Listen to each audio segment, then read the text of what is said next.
biasanya orang pada nyamperin nanti sudah didata, ini pesan berapa kilo, ini pesan berapa kilo gitu. Jadi kesana cuma nganterin gitu lah. Itu sekitar ya 3 bulan. Setelah itu karena hasil jamur menurun juga karena cuaca juga, terus itu tadi berpikir dan mencari solusi bagaimana caranya saya bisa mendapatkan uang jajan lagi gitu. Akhirnya saya mencari petani tersebut, terus saya ambil hasil sayurnya, lalu saya jual lagi ke ayah saya.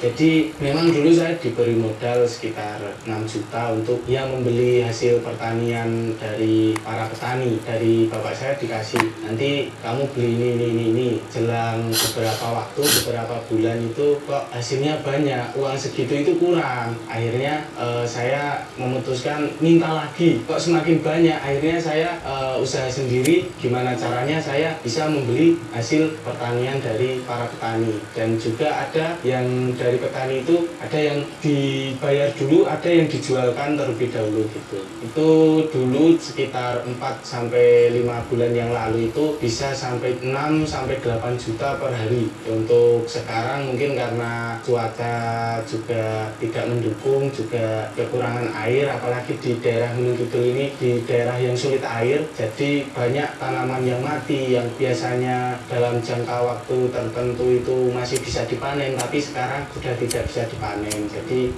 untuk sekarang mungkin menurun sekitar 2-3, nominal per bulan sekitar 150 ke atas lah. Sekarang cuma 60, 70, paling mentok 90, bahkan bisa lebih, tapi ya tergantung hasil panennya juga. Ya kalau di rata-rata sekitar 100 juta lebih lah per bulan. Jadi saya menjual ada gambas, ceme, kalau di Jawa Barat biasanya oyong, terus juga biasanya ada pare, ada timun, ada terong, ada cabai-cabean, ada banyak lagi lah. Tapi yang mencolok dari kami yang biasa kami jual bisa sampai luar kabupaten, luar daerah Gunung Kidul itu jamur tiram sama gambas ceme itu. Biasanya kan petani itu hanya bisa menanam, mengolah, juga memanen, tapi tidak bisa menjualkan. Jadi saya membantu para petani untuk menjualkan hasil pertaniannya. Dari awal panen itu biasanya saya sudah survei, melihat, Pak, Bu, ini sayurannya sudah ada yang beli atau belum,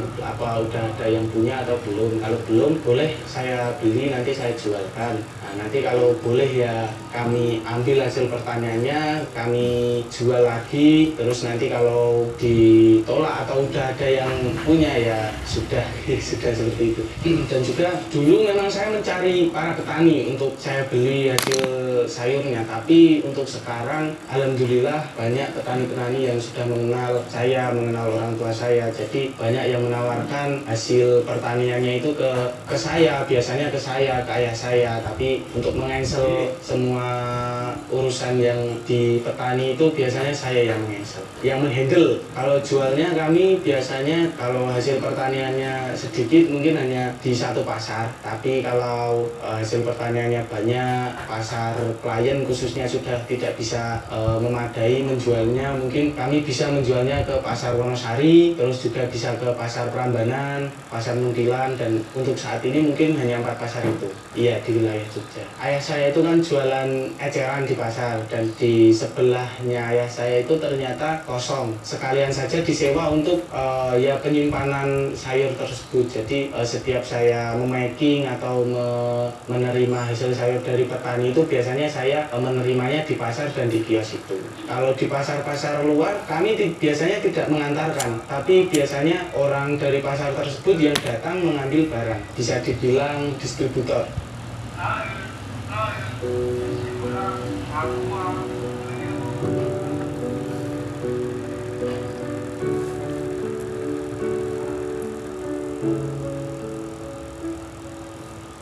ya sebulan belakangan ini saya pernah tidak mendapatkan hasil pertanian. Mungkin saat-saat sulit pas usaha itu, pas harga pasaran menurun atau cuaca atau musim yang lagi tidak baik atau panas, yaitu sebagai tantangan lah buat kita untuk bagaimana kita menghadapi ujian tersebut itu.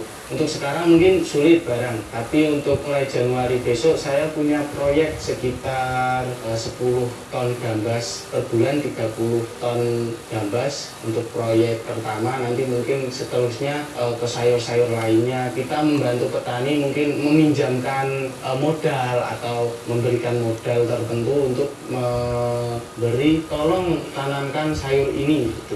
Karena saya juga masih siswa, masih sekolah juga. Uang banyak itu untuk apa sebenarnya? Namanya juga cuma buat jajan, buat mungkin beli kebutuhan sekolah atau membayar sekolah juga. Nah, jadi saya mengambil keuntungan hanya sedikit juga. Saya memikirkan para petani. Petani itu, contoh petani seperti ini kan, maaf sebelumnya petani kecil yang harus kita bantu untuk menjadi besar. Kita mengambil untungnya sedikit dan kita beli juga dengan harga yang wajar lah untuk para petani.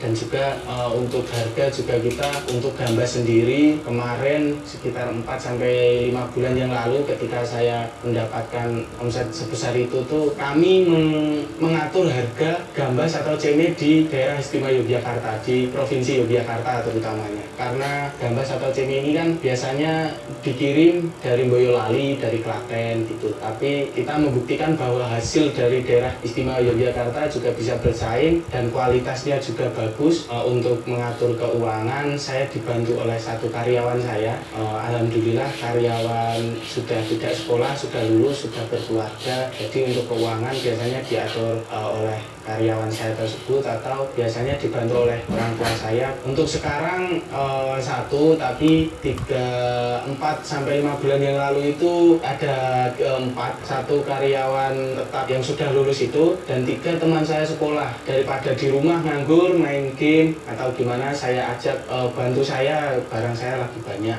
Ya kemarin saya mendapatkan penghargaan Wirausahawan Belia Momenku Siap Berkemas Angkatan 2 2023 tingkat provinsi Yogyakarta. Tentunya bangga karena tidak hanya saya juga yang bangga, mungkin dari orang tua pernah mengatakan saya bangga dengan Anda. Jadi ini sebagai bentuk bahwa anak muda itu bisa, nggak harus kerja di orang, nggak harus kerja di mana lah gitu. Jadi peluang usaha itu ada, tapi bagaimana kita mau atau tidak kita menjalankan usaha tersebut gitu. Untuk kedepannya akan saya lebih memberikan banyak kapasitas para petani. Seumpama saya sekarang memiliki sekitar 10-15 petani dan mungkin untuk kedepannya mungkin akan menambah sampai ya puluhan lah, kalau bisa sampai puluhan, dan membantu para petani-petani kecil terutama untuk menjualkan hasil pertaniannya.